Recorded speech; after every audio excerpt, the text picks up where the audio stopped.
Yeah, you're right. Here for the boiler repair. Is that fine? Thank you.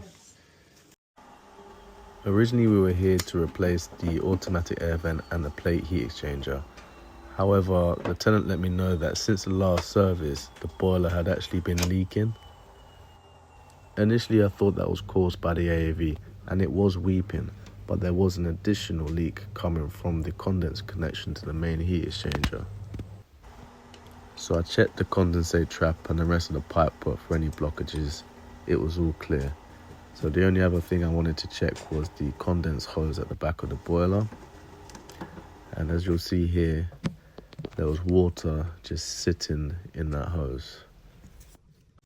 The only reason I could think of why the water was just sitting in that pipe was because the hose didn't have the right fall to the condensate trap.